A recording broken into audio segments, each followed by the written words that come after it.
Okay,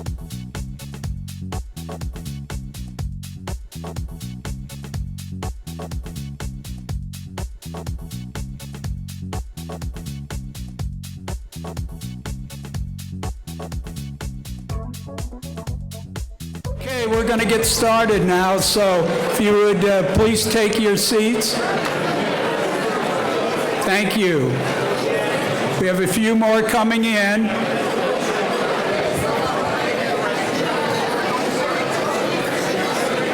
Okay, we're going to go ahead and get started, and that's probably the best way to get everyone's attention.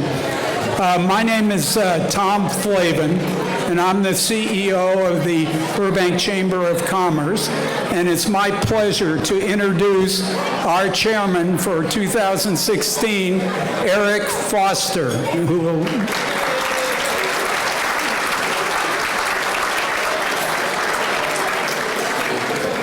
Thank you, Tom. Welcome, everybody. Welcome to the 2016 Burbank Chamber of Commerce State of the City Luncheon, the sold-out State of the City Luncheon, I might add. And welcome to the Castaway as well. I'm Eric Foster, as Tom just mentioned. I'm with Burbank City Federal Credit Union, and I am the 2016 Board Chair of the Chamber. We've got a busy program ahead of us, so I'd like to get started with the invocation, and I'd like to ask Pastor Ross Purdy of First Presbyterian Church of Burbank to come up. Hey, Ross. You don't need to apply for a prayer, but you can if you want. It's wonderful to be here, and what an honor it is. Thank you for inviting me. Would you bow your head? Almighty and loving God, we thank you for the gift of life and the occasions to serve the people of our city. We thank you for this opportunity today to be present at the State of the City address. Thank you for our Mayor, Jess Talamantes, Vice Mayor Will Rogers, and Council members Emily Gable-Luddy, Dr. David Gordon, and Bob Frutos. Continue to bless them as they serve the people of the city, always helping them to remember that they are stewards of your authority. Guide them to be the leaders your people need. Help us all to see the humanity and dignity of all people, to treat everyone, no matter how weak or poor, with the reverence your creation deserves. Lord, renew us with the strength of your presence, the joy of helping to build a community worthy of a human person. And as we consider the words we're about to hear from Mayor Talamantes, help us to listen with understanding and goodwill. We're also grateful today for those who make the city what it is, our police officers, firefighters, school district, teachers, administrators, the small businesses and large corporations, service clubs and nonprofits, our houses of worships, and our citizens.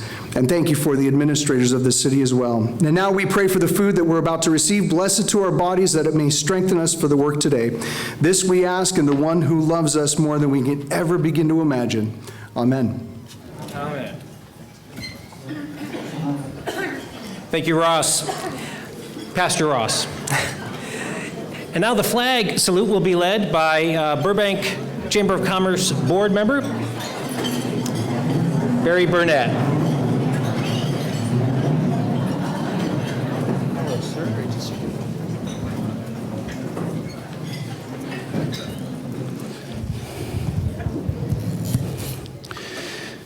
This extraordinary nation, where we have the privilege of living and contributing, was born from great unity in great conflict. The second paragraph of our Declaration of Independence says, "We hold these truths to be self-evident, that all men are created equal, and that they are endowed by the Creator with certain unalienable rights, that among these are life, liberty, and the pursuit of happiness. That to secure these rights, governments are instituted among men, derived from their just powers, from the consent of the governed." At another time of great conflict and great separation with a need for unity, it was written by one of our presidents, Abraham Lincoln, in the Gettysburg Address.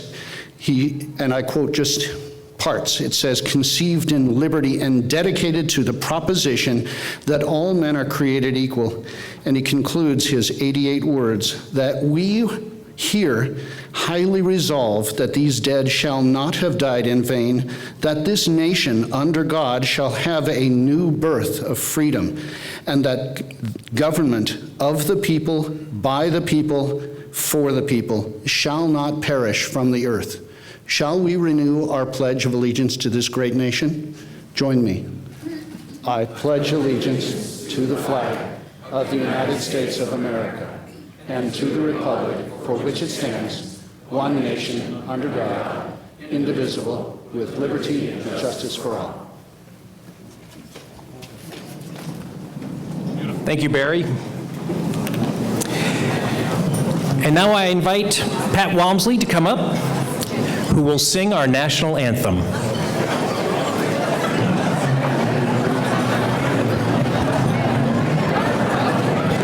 Thank you. Thank you. Whoa, you can hear me? Okay, that always happens, doesn't it?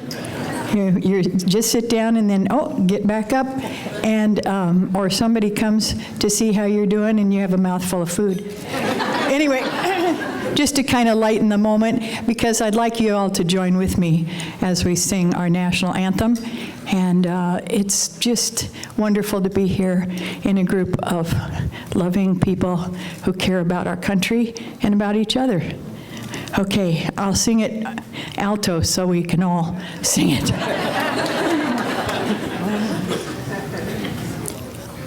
Oh, say, can you see by the dawn's early light what so proudly we hailed at the twilight's last gleaming, whose broad stripes and bright stars through the perilous fight o'er the ramparts we watched were so gallantly streaming, and the rockets' red glare, the bombs bursting in air, gave proof through the night that our flag was still there.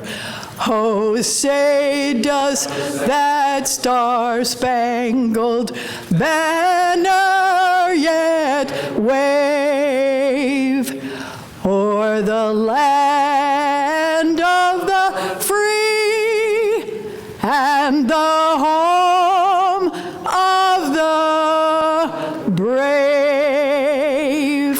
Thank you, and God bless you all.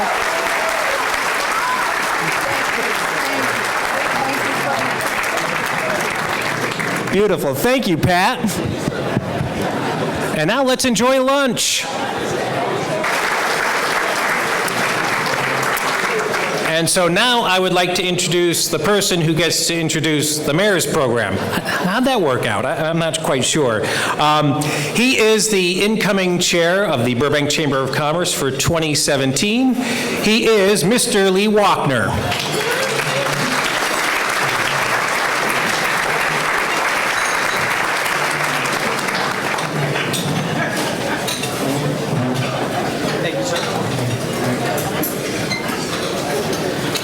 I told Eric if he did a good job with that, I'd buy him a cigar. So we'll see how he did. Should I buy him a cigar? You got it, Eric. All right. It's a pleasure to be here. The last time I was at an event this sold out, it was a rock concert. So hats off to everybody who put this together. Thank you so much. This is just a little taste of what's going on with the Chamber. There's a lot of new energy and enthusiasm and excitement and interconnectedness going on, and I'm very pleased to be here and to see the energy in this room. The Chamber revitalized itself in 2016 as evidenced by its proactive engagement in three important community issues. Number one, I think you may have seen, the Chamber strongly supported the Hollywood Burbank Airport Replacement Terminal Project and Measure B, passed by both the City Council and Burbank voters.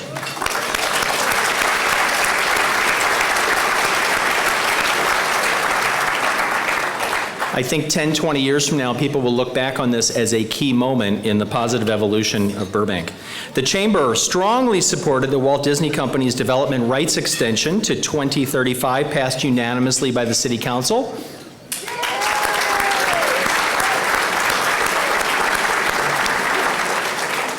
And the Chamber supported the 10-year extension of Burbank's successful tourism program, Visit Burbank.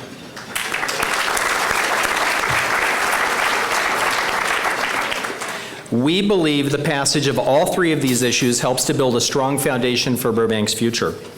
In 2017, the Chamber will be focused on important workforce issues, housing, training, and career pathways. As you'll hear later, Burbank has a very strong job base, and the Chamber believes we need to do everything we can to help local employers access the best possible workforce.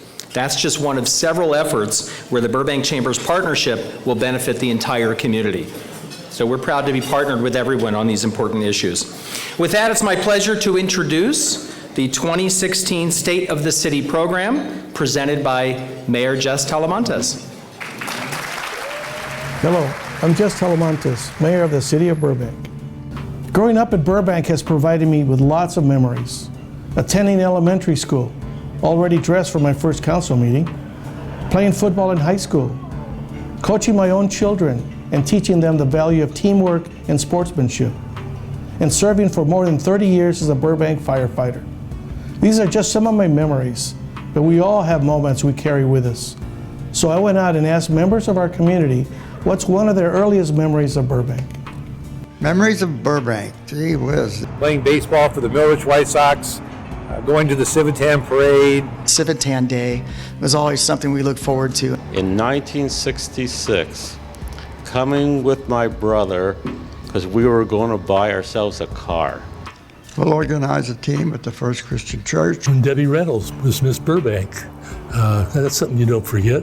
And I managed that team into the 2000s. About 1956, I remember going down to the old San Fernando Boulevard, and it was before the Golden Wall, and it was just delightful and fun. I remember going to the Pickwick Drive-In. Burkell's, old department store, and I just loved it. We moved to Burbank in 1946. That was when Lockheed was big, and when Buena Vista, when Lockheed was out, you couldn't go anywhere. There was gridlock back in the mid-40s? Yes, there was. We moved from Hollywood, and it was a very quiet street. When I was in Mrs. Briggs's class. What grade were you in then? First. First grade? And what grade are you in now?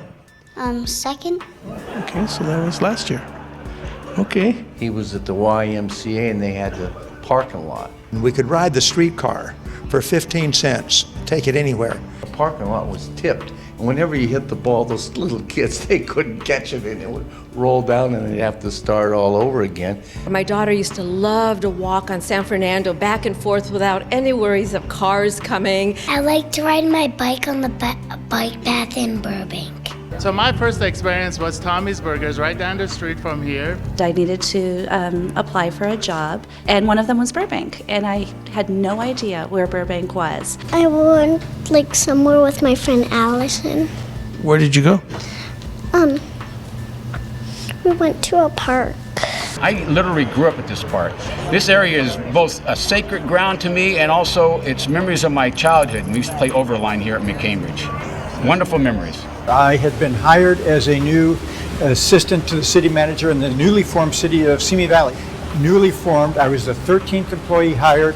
We were literally operating out of cardboard boxes in the conference room of the courthouse as we created this new city. We had nothing. And so one day a colleague of mine and I came here to Burbank, to City Hall, the old Municipal Services building, and we walked around the building and helped ourselves to one of everything we could find. My official job was to white out Burbank and type in, we had typewriters in those days, type in Simi Valley. So that's my first recollection of Burbank, coming here and stealing everything we could steal in order to help create the city of Simi Valley.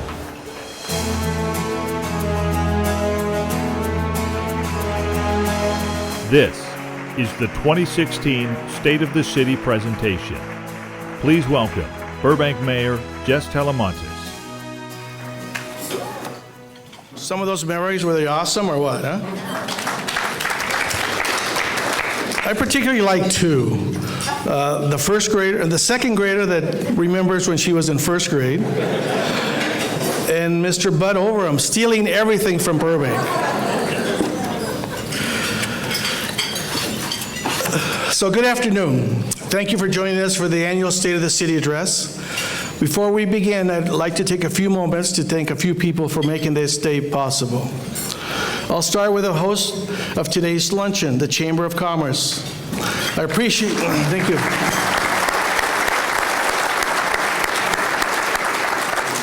I appreciate the opportunity to address everyone in this room. Thank you to the Chamber Board President, Eric Foster, for recognizing our dignitaries in the audience. Thank you to the incoming Chamber President, Lee Wagner, excuse me. Thank you to Dr. Ross Purdy for the invocation, and Barry Burnett for leading the Pledge of Allegiance, and Pat Walmsley for a wonderful rendition of the Star-Spangled Banner. Thank you.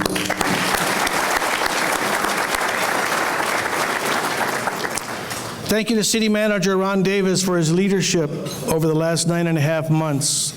Thank you to all the city department heads and their staff who make the city run so well.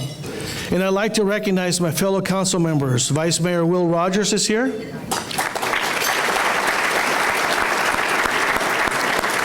Councilmember Emily Gabaletti. And Councilmember Bob Frutos.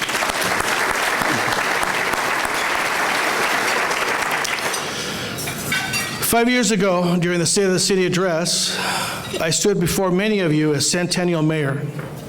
That year, Burbank celebrated the 100th anniversary of its incorporation as a city in 1911. It was an extraordinary time to reflect on our past and how far we've come over the span of 100 years. It's hard to believe we're already 5 years into our second century as an incorporated city. I'm happy to say that we don't have to wait another 100 years to celebrate our past. Thanks to the Burbank Library, we can do it anytime, from virtually anywhere, through a new program called Burbank in Focus. What started as a suggestion from a resident evolved into a digital collection of photographs, many supplied by our citizens from photo albums and boxes long hidden away in closets and garages. This collection is growing by the day as members of the community donate more photos that are scanned, digitized, and made available on the internet. Again, the program is called Burbank in Focus, and if you'll indulge me, I'd like to take you through a brief tour of the collection to bring the past into focus, perhaps a little more clearly than you even remember. There are portraits of every mayor, beginning with Burbank's very first mayor in 1911, Thomas Story, owner of Story Hardware and namesake of Story Tavern here in downtown Burbank. Here's Mayor James Norwood, sporting a look that may have been popular in 1931, but by 1941, not so popular. Coincidentally, 1941 is the same year that Frank Tilson served as mayor. Yeah, see that? Back when posing with a cigarette was still in vogue. My, how times have changed. Speaking of change, you may find these photos interesting. This is Olive Avenue at San Fernando in 1911, then 1927, and now 2016. West Alameda at Victory Boulevard in 1932. This is looking east towards the Verdugo Mountains. Carmex is about half a mile ahead on the right. And here's the same intersection today, just a tad different. How about this newly created residential neighborhood on Catalina Street in the late 1940s? And here it is now. The saplings are now fully grown trees. This was awash in 1947 in what is now Johnny Carson Park. The park has been restored to a more natural state following a 2-year facelift. It reopened this year and is better than ever. If you haven't had a chance to go by there, please go by there, take a stroll around the park. It's awesome. Looking through this collection, you can see our city has evolved over the years. I'm not saying for better or worse, just different. Change. In some cases, looking at these photos provides a different perspective. This photo from 1948 shows the excitement surrounding opening day of Verdugo Park. The celebration carried into the night, which featured at least one daring act that as a retired firefighter, I just can't endorse. And I know the fire chief wouldn't endorse it either. And here it is, Verdugo Pool today, more popular than ever. Great facility. On first glance, this tour of Hoover Dam in 1945 may not seem that exciting until you understand the context. You see, in the mid-1930s, our city council came under heavy criticism for voting to invest in the construction of the massive public project in the midst of the Great Depression. However, by 1945, when this picture was taken, the post-war economy was ramping up, and today, in 2016, that politically courageous act contributes to our stable supply of electricity that we all enjoy today. Quite a legacy for that council. They were thinking in decades, not years. Visionary, really. A collection of Burbank history wouldn't be complete without the photo of Lockheed, right? Lockheed? At its peak, the aircraft manufacturer employed nearly 100,000 workers. Remember, there were 3 shifts. Remember that this was in the good old days, long before we ever dreamed of traffic in Burbank, right? Oh yes, shift change. Wonderful shift change. And I worked at Station 13, that is the Boys and Girls Club. I worked there for several years, and I saw some of that traffic going by. Some of you may remember at certain times of the day, you simply didn't leave your house. It was best to avoid the crush of cars, buses, and yes, even bicycles, getting people to and from work. That's what happens when tens of thousands of people are going somewhere at the same time. Here are some classic photos taken more than a half-century ago. The Bell, before the trees matured. The Starlight Bowl. And the Central Library. The latter two have gone largely unchanged since they were first built. This has changed. The Public Services Department in 1951, now better known as Burbank Water and Power, the old smokestack is gone, replaced with a cleaner, more efficient generator, part of an award-winning eco-campus that's gaining recognition around the world. The Golden Mall in 1968, a popular shopping experience until it wasn't. Change once again. Consumer needs and buying habits change, and commerce adapts. And so the Golden Mall gave way to a rejuvenated San Fernando Boulevard, while the Town Center Mall emerged on this plot of land. At the time, the Town Center Mall was part of a large plan that included a hotel and 1 million feet of office space right next door. Like any successful mall, the Town Center would rely on strong daytime population to support the stores and businesses. Unfortunately, the economy stalled, and the original plan never came to be. Lacking a strong daytime population, the mall has never met the original expectations. So how about the Burbank in Focus program? Most of the images you just saw are featured online. Be sure to check them out at burbankinfocus.org. It's been enlightening to see how our city has evolved over the years. Well, here's something that's going to be changing: the passenger terminal at the Hollywood Burbank Airport.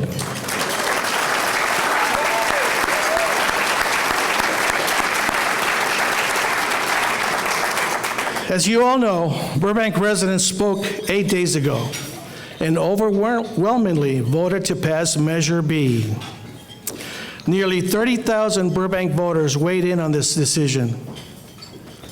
Nearly 70% said it's time to build a new 14-gate terminal. I'm proud of my fellow council members who voted to send this important issue to such a large number of voters. By thinking in decades, we're providing our children and grandchildren a safer, more modern terminal and the power to reject any significant changes to the airport that would negatively impact our residents and our community. There are two very visible projects on which I'd like to give a quick update. First, a new IKEA is well on its way to completion with an expected opening this spring, making it the largest IKEA in North America. Yes, North America.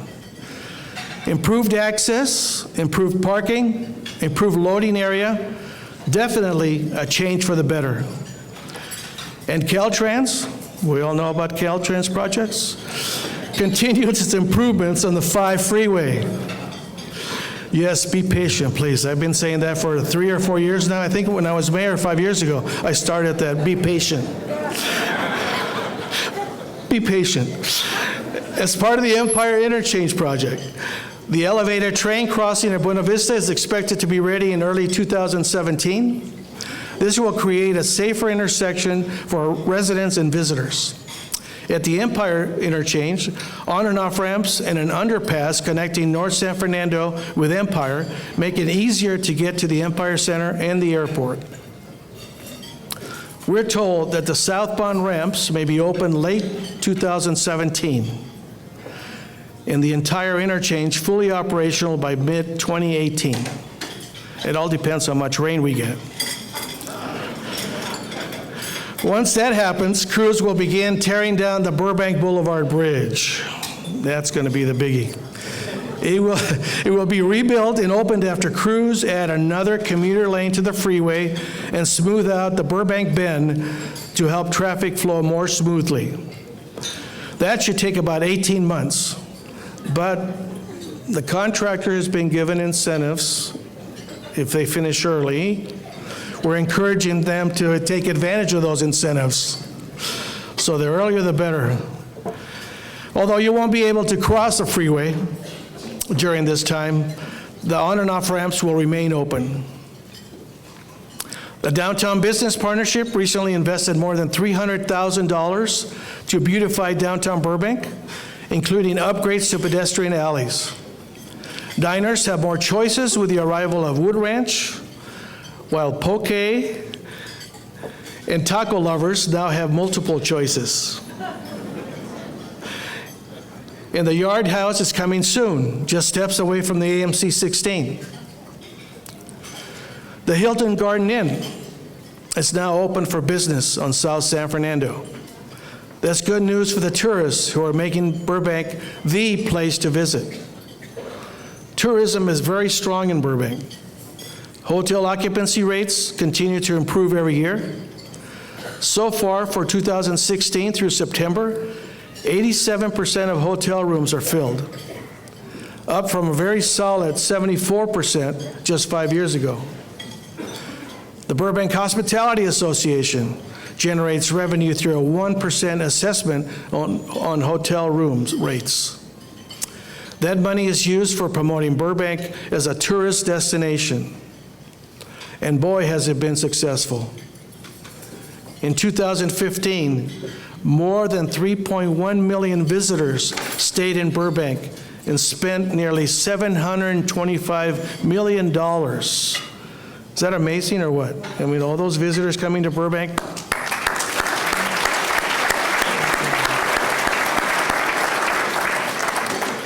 That equates to more than $31 million in local tax revenue and more than 8,000 jobs. Yes, you heard me right, 8,000 jobs. And that's what we need in today's economy, jobs.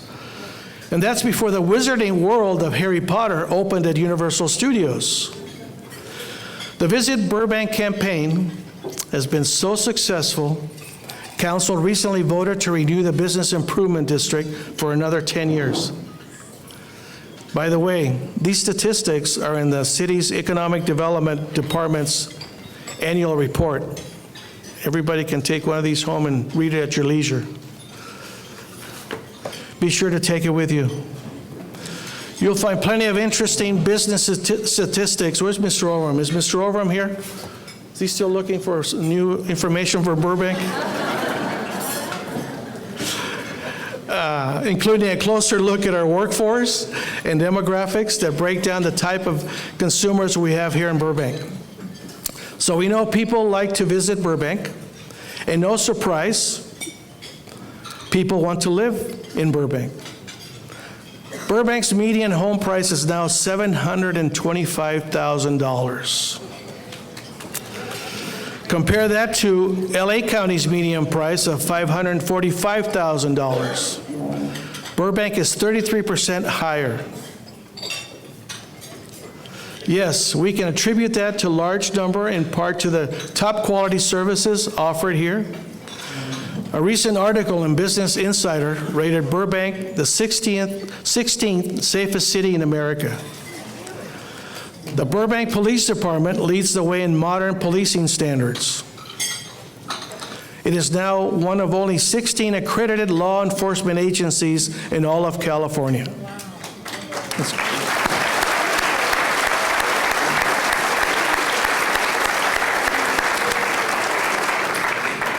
And not to be outdone, our fire department is also an accredited agency, which it earned last year.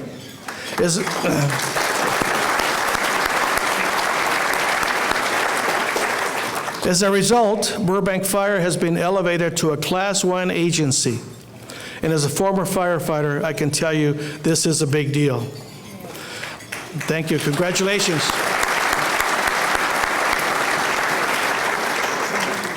Less than 1/3 of 1% of all fire departments in America attain this level. I know you're doing the math. Less than 1/3 of 1%. Insurance companies take notice when setting rates. Again, nice work from both departments. Thank you. In addition to public safety, Burbank services include a robust library system. A Parks and Recreation department has something for everyone, whether you're 1 or 100 years old. Burbank Water and Power offers some of the lowest water and electricity rates in Southern California, with an extremely high rate of reliability. These types of amenities influence our elevated home values. But there are some interesting statistics that suggest other contributing factors. Burbank's population is now above 108,000 people, a slight climb since 2009. Our housing inventory has remained flat during that time at 44,000 units. Yet, over those same 7 years, our workforce has grown to nearly 150,000, an increase of more than 15%. The gap is widening between the rising number of jobs in Burbank and the stagnant housing inventory. Burbank's unemployment rate is down to 4.3%, well below the state average of 5.5%. Despite our lower unemployment rate, Burbank's median household income has remained flat over the last 4 years at $65,000 a year. But look what's happened to the average income for people who work in Burbank, but don't necessarily live here. In the last 3 years, their income has risen to $80,000 a year per person. Remember, the majority of these workers live outside of Burbank. With Burbank housing units stagnant at 44,000, they have little choice. As the salaries rise, so has a median price for a home in Burbank. Since 2009, it has climbed 46% to $725,000, with a housing vacancy rate a slim 3%. Those numbers show an imbalance. The growth of housing in Burbank and the growth of jobs are not in line. In fact, the gap is widening. This is an imbalance that will need to be addressed at some point. I don't profess to have the answers today. That is something we'll have to work on together as a community. But it will require some open minds and the willingness to search for solutions. The search for solutions usually includes some form of change, and that can be scary for some people. But ignoring change is not a viable strategy. To quote President John F. Kennedy, "Change is the law of life, and those who look only to past or present are certain to miss the future."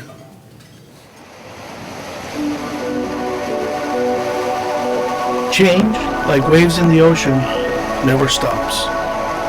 Change, like some waves, can be small, or sometimes large. Stay focused on the waves and you manage the impact. Turn your back, you might get knocked down.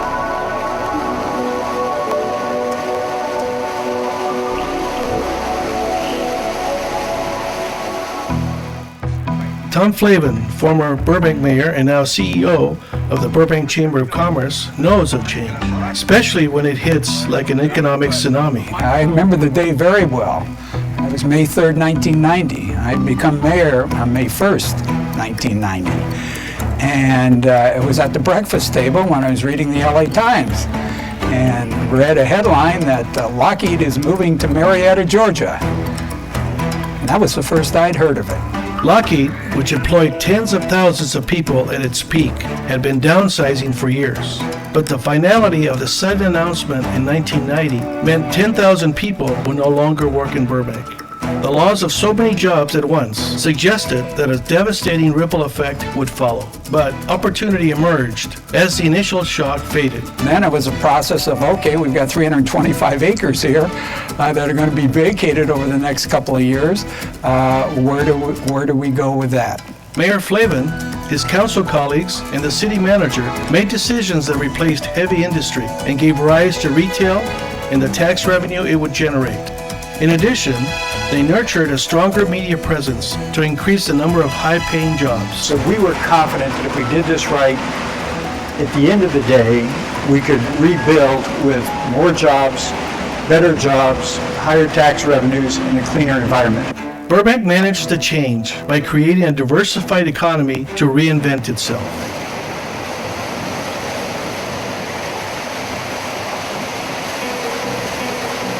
A significant element of Burbank's reinvention included the town center mall and the expectation it would draw on a strong daytime population, a population that never came. Now, 20 years later, the town center, like the Golden Mall before, is addressing changing consumer habits. As more shoppers buy goods on the internet, a visit to the mall will need to be more experiential.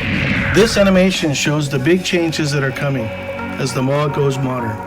$60 million in upgrades will result in a more inviting Magnolia entrance, a food court on the bottom floor, and entertainment opportunities above. That reinvention is welcome news for mall property tenants like Crunch Fitness, which sees this as a way to revitalize this section of the downtown area. Oh, I'm absolutely thrilled.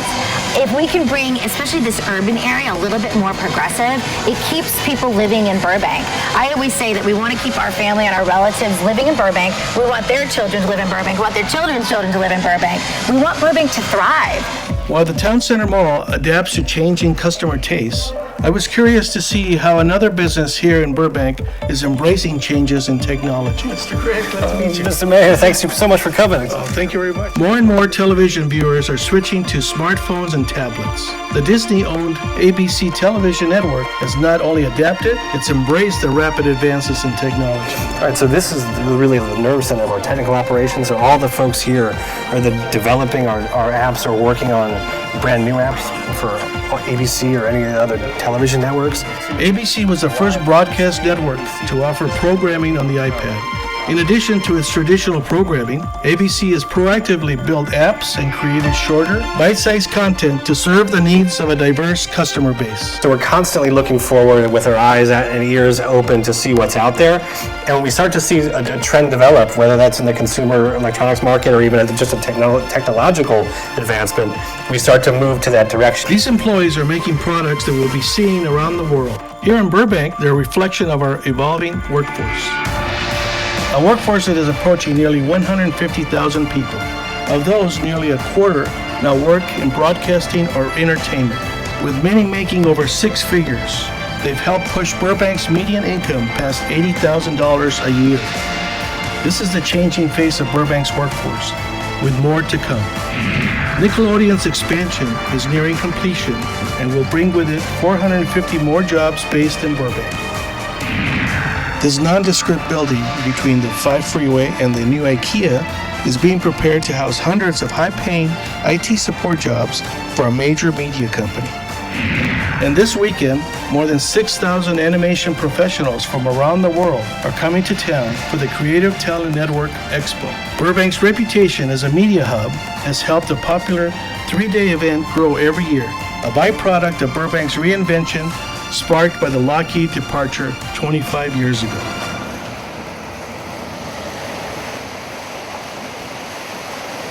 As more high-tech jobs come to Burbank, I wanted to see how our public schools are preparing our students for the changing workforce. Mr. Mayor, good to see you. Hey, welcome to Burbank. Hi. Excellent. Thank you very much. The Burbank Unified School District is combining grant money and voter-approved bonds to keep pace with rapidly changing technology. Yeah, so we're going to go join Mr. Card's Intro to Engineering class today. Classrooms equipped with 3D computers and printers are offering courses beyond the entertainment field. Pretty much what it is a virtual lab. It allows students to use 3D glasses to see form objects so they can design on the computers. In addition, you can do biology classes, the dissections of the heart. It's a really cool technology. I was incredibly excited to find out that we had computers. A suggestion by a school counselor inspired 11th grader Leighton Briggs to enroll in this engineering class. He's having a blast using these new tools and says the curriculum is helping him prepare for his future. I think it's a great program. It's given me confidence to be able to talk to people more, communicate better. I'm definitely more confident in working with a team than I was before. Similar equipment will be placed in the middle schools as well, giving students a 7-year head start before they even graduate from high school. It's up to us as the adults to keep up with our students that are just digital natives. So we have to make sure that we're preparing them for jobs that don't even exist yet. The City of Burbank is invested too, connecting schools to Burbank Water and Power's fiber network, One Burbank. The bandwidth that we have in there is going to allow us to do things that quite honestly we're not even imagining today, but we'll have the bandwidth to be able to provide our students tomorrow. Change, past, present, and future. Connected like an endless line of waves. When it appears, we can turn our back or get on board and ride that wave into the future.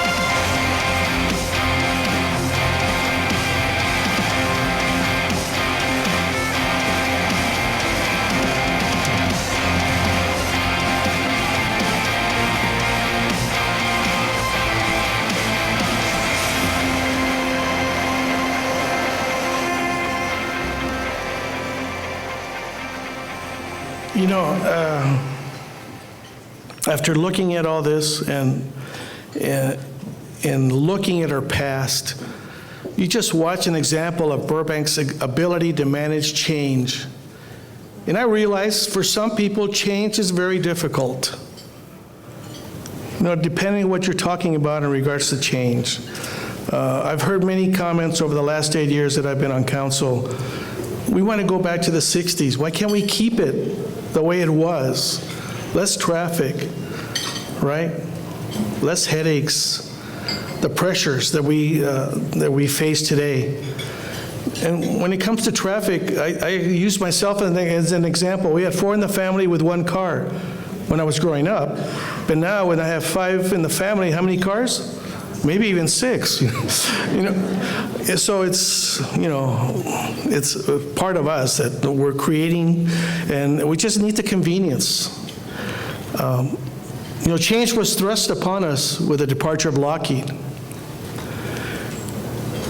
change that's happening before our eyes, like shopping and television viewing habits. Those are changing quite a bit. People can sit in their living room and shop from their living room. They don't have to go out anymore. The Town Center Mall and ABC Network will not stand still, cannot stand still.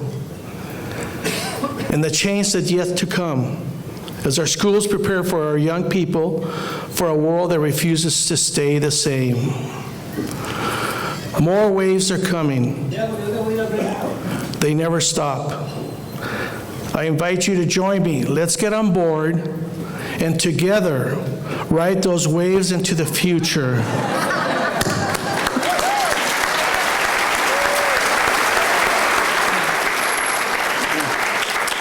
About that good-looking guy up there, huh? A young, anyway.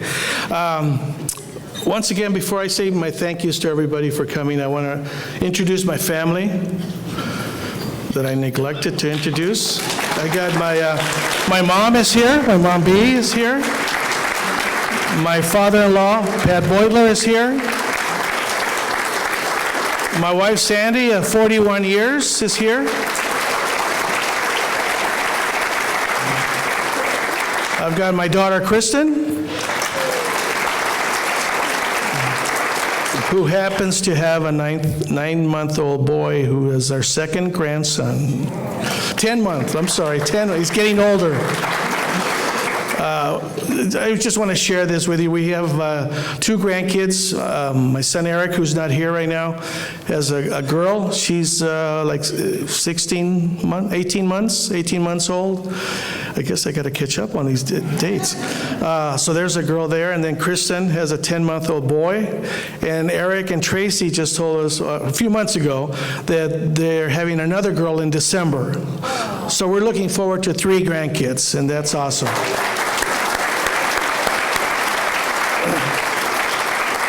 And the other part of our family is Scott. Scott, my son, is here with his girlfriend, Gina Kosai. I better not leave him out or I'll be in trouble. So once again, I really appreciate everybody taking their time out of their busy schedules and joining us here for the State of the City. I hope you found it not only entertaining, but also educational. Give you a little background of what's happening in the city of Burbank. I feel that's what the State of the City is supposed to be about, letting you know what's happening in our community. And I've said several times over the last 8 years that I've been on council, I consider the school district as part of our team, the community. They're a community. So we're all in this together. So we either fail together or succeed together moving forward. So let's get on board and let's get on the waves and ride the waves. Thank you very much for coming.